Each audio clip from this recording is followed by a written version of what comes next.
Hello everyone. Today we will start the revision of term 2 of class 9th.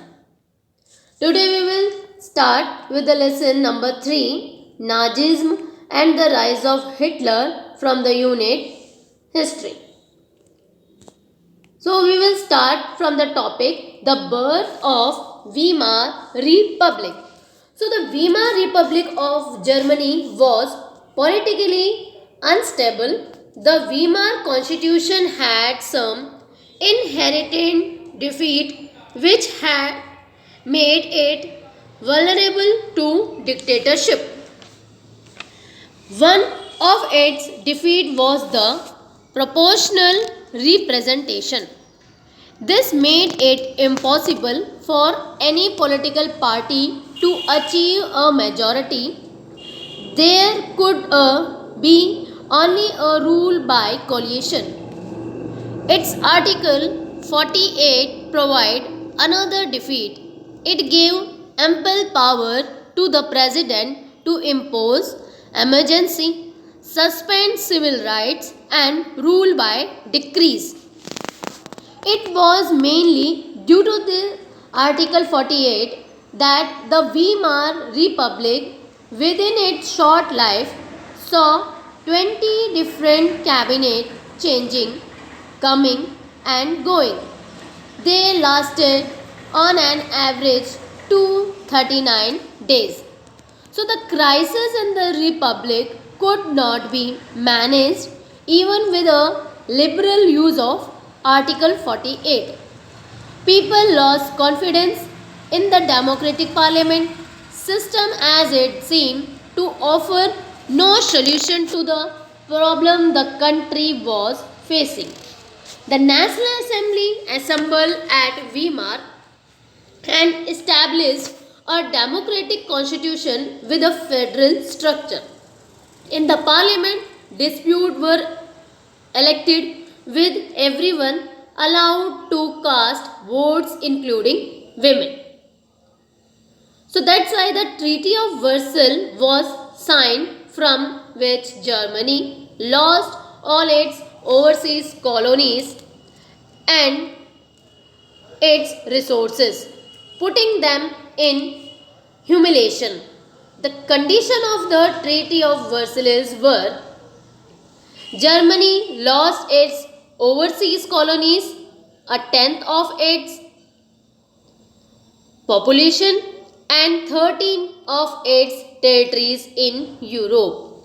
It also lost 75% of its iron ore and 26% of its coal to France, Poland, Denmark, and Lithuania.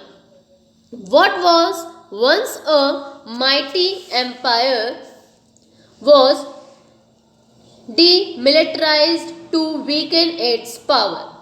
Restrictions were placed on its army and navy with ban on the air force. The resource rich Rhineland was also occupied by the Allied armies during the 1920s. The war guilt clause held Germany responsible for the war and damage the allies had suffered. It was forced to pay compensation amounting to about 6 billion livres.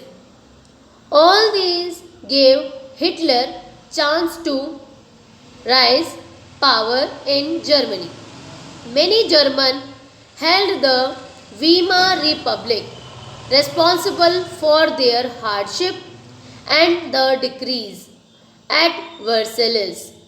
The harsh terms of the peace treaty paved the way for the rise of Nazi Germany and sowed seeds of the World War II.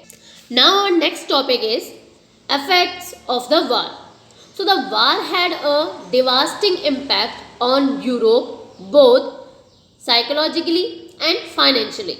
From being a creditor, Europe became a debitor.